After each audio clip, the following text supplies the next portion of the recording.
बिस्मिल्लाहिर्रहमानिर्रहीम। अस्सलाम वालेकुम जी। आज की जो वीडियो स्टार्ट करेंगे तो थोड़ा डिफरेंट स्टाइल से स्टार्ट करेंगे।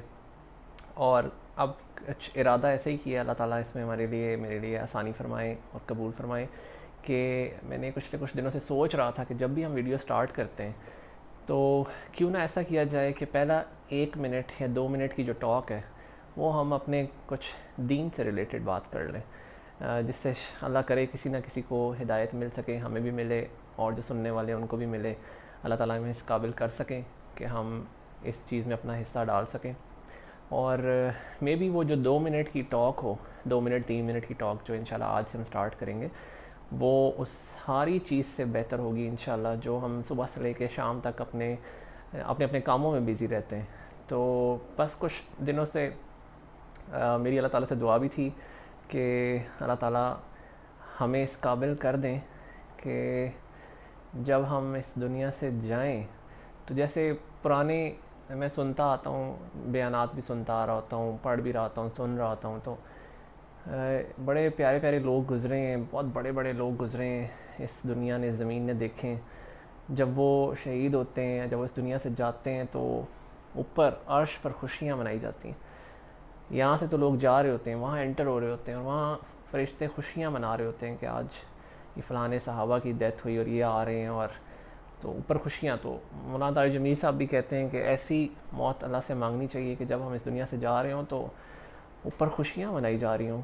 ऐसी मौत ना हो कि जब हम इस दुनिया से जाएं और वो मुजरिमों की तरह, अल्लाह ना करे, इस तरह पकड़े जाएं उस टाइम। तो अल्लाह ताला हमें हिदायत दें, अल्लाह ताला हमें इस काबिल कर सकें कि हम इस्लाम के लिए और दीन के लिए कुछ फ़ायदा कर सकें। तो आज की बात स्टार्ट इस तरह कर लेता हूँ क्योंकि मैं पिछले कुछ दिनों से जो ज़्यादा इस टाइम पढ़ रहा हूँ, सुन रहा हूँ अल्हम्दुलिल्लाह से, वो मैं आजकल सुन रहा हूँ अहले बैत के बारे में। हज़रत मोहम्मद सल्लल्लाहु अलैहि वसल्लम की ज़िंदगी के बारे में, उनकी औलाद की ज़िंदगी के बारे में, हज़रत अली रज़ी अल्लाह तआला अन्हु की ज़िंदगी के बारे में, इमाम हसन इमाम हुसैन की ज़िंदगी के बारे में रज़ी अल्लाह तआला अन्हु, कि उन लोगों ने अपनी ज़िंदगियाँ कैसे गुजारी और क्या क्या असूल वो लोग फॉलो करते थे, क्या क्या बड़ी बड़ी कुर्बानियाँ दे गए जिनकी कोई मिसाल नहीं मिल सकती। और ऐसी अजीम शख्सियात मेरा ख़्याल है ये ज़मीन आसमान दोबारा देख नहीं सकेंगे।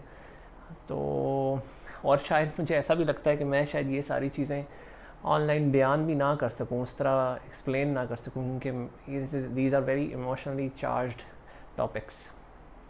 तो मैं आजकल बहुत ज़्यादा पढ़ रहा हूँ हज़रत अली, मौला अली के बारे में और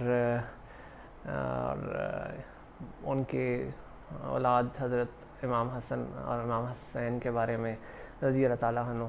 और अभी जैसे सफ़र का महीना गुज़र रहा है और इससे पहले मुहर्रम का महीना गुज़रा है, तो वही ज़्यादा सुनता आ रहा था।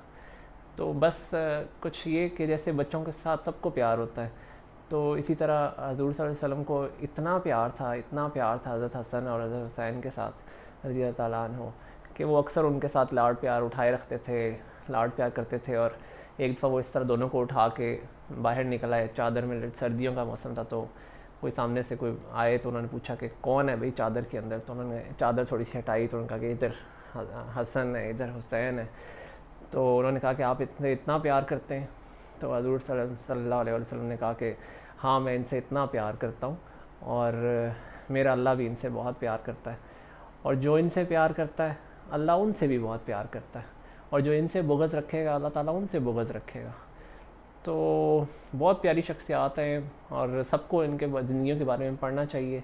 और इंशाल्लाह कोशिश होगी कि रोज़ हम कोई छोटी सी बात रिपीट कर सकें, रीकैप कर सकें, उस हिस्ट्री में जा सकें और कोई एक आधा छोटा सा कोई लम्हा को दोबारा से रीकैप्चर कर सकें और एक्सप्लेन किया जा सके। एक्सप्लेन तो हम कर ही नहीं सकते, हम इस काबिल नहीं हैं, और थोड़ा सा उसको डिस्कस किया जा सके। तो let's come back to the topic, जो हम अपने टॉपिक पे वापस आते हैं। ये आज मैंने सोचा एक छोटी सी वीडियो हम कर दें वैक्सीनेशंस के बारे में, कि जो हिफाजती टीके वो कितने लगने चाहिए और कितने ज़रूरी हैं लगवाने। वैसे तो वो बहुत लंबी लिस्ट है, अक्सर जो अस्पतालों में जो एक वैक्सीनेशन कार्ड मिलता है, इम्यूनाइजेशन का स्केड्यूल मिलता है, वो एक बहुत लंबा चौड़ा स्केड्यूल और दिन ब दिन वो बढ़ता ही जा रहा है।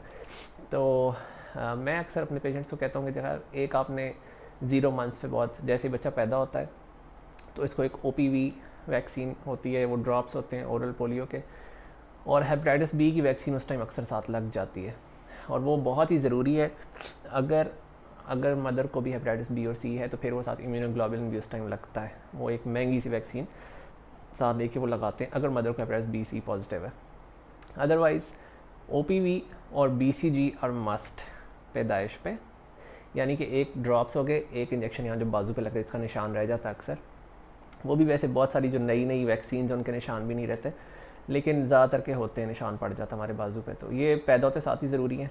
देन जो अगला काम सबसे ज़रूरी है वो है 6 वीक्स के ऊपर, यानी कि 1.5 महीने का जब बच्चा हो जाता है तो वैक्सीन दोबारा लगती है। वो अक्सर यहाँ हमारे लेग्स पे, बच्चों की टांगों पे लग रही होती है, वो 2 वैक्सीन दोबारा लगती हैं। पेंटावेलेंट भी लग सकता है, अगेन OPV साथ होता है।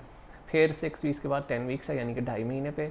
फिर 14 वीक्स है, यानी कि 3.5 महीने पे। तो पहली BCG OPV पैदाइश पे, फिर 1.5 महीना, फिर 2.5 महीने, फिर 3.5 महीने पे। ये डबल वैक्सीन बहुत ज़रूरी हैं इन सारे 1-1 महीने के गैप से। अच्छा जी, उसके बाद जो ज़्यादा ज़रूरी है वो है 9 मंथ्स पे खसरे की वैक्सीन, मीज़ल्स की वैक्सीन। वो भी दोबारा अक्सर टांग पे लगती है, क्योंकि मसल साइज़ बड़ा होता है तो ईजी रहता है। अच्छा, 9 मंथ्स के बाद तो अगली ज़रूरी है वो है MMR। कुछ अस्पताल उसको 12 महीने से 15 महीने के दरमियान 15 महीने पर लगाते हैं, कुछ 18 महीने पर लगाते हैं। उसमें दोबारा खसरे की वैक्सीन की बूस्टर डोज शामिल होती है, और रुबेला जो कनपेले होते हैं, रुबेला के अलावा कनपेलों की भी लगती है। रुबेला भी एक वायरस है जो इम्यूनिटी लेवल होना चाहिए बच्चों का उसके ख़िलाफ़ भी, वो लेटर ऑन भी हेल्प करता है, बाद में मदर्स के लिए भी हेल्पफुल होता है। तो यहाँ तक ये बहुत ज़रूरी हैं। इसके अलावा जो हैं वो सारी बूस्टर डोजेज़ हैं। इसके अलावा चिकन पॉक्स की वैक्सीन भी आती है, हेपेटाइटिस की वैक्सीन हैं, रोटा वायरस की वैक्सीन है, नमूनिया की वैक्सीन हैं, गर्दन तोड़ बुखार की वैक्सीन हैं, बहुत सारी वैक्सीन हैं। उनको लगवाने में कोई नुकसान नहीं है, फ़ायदा ही होना है बच्चे का। लेकिन अपने बच्चों की बात करूँ तो मैंने भी यही चंद लगवाई जो मैंने आपको जिक्र किया। बाकी जो हैं वो ऑप्शनल हैं, आपकी मर्ज़ी, आप लगवाना चाहें बिल्कुल लगवा सकते हैं, कोई नुकसान नहीं, फ़ायदा ही होगा। ना लगवाएं तो भी मैं कहता हूँ कोई हर्ज नहीं, क्योंकि बहुत ज़्यादा इंजेक्शन हो जाते हैं। लेकिन शायद प्रोफेसर हजरात या और पीडियाट्रिशियन इस बात को अच्छा ना समझें कि अगर मैं मना करूँगा उस वैक्सीन लगवाने से। बहरहाल इट्स योर चॉइस, ये ऑप्शनल है। रिकमेंडेड जो है ना, जिनके बगैर गुजारा नहीं है, वो ये शुरू वाली जो मैंने आपको गिनवा दी है। 0 मंथ्स पैदाइश पे, 1.5 महीने, 2.5 महीने, 3.5 महीने, 9 months and then 15 months. That is it, ये सबसे ज़्यादा ज़रूरी है। ठीक है जी, तो बाकी अपना बहुत सारा ख्याल रखें, और कोई बोलने में, बताने में कोई, ये ज़ाहिर है मैं अपने अल्फाज में बता रहा हूँ, कोई गलती, कोई थोड़ा मोटा मफ़हूम में तब्दीली नहीं होगी। अल्फाज बदले जा सकते हैं, लेकिन मैं उनका मफ़हूम आपको बता रहा हूँ इंशाल्लाह।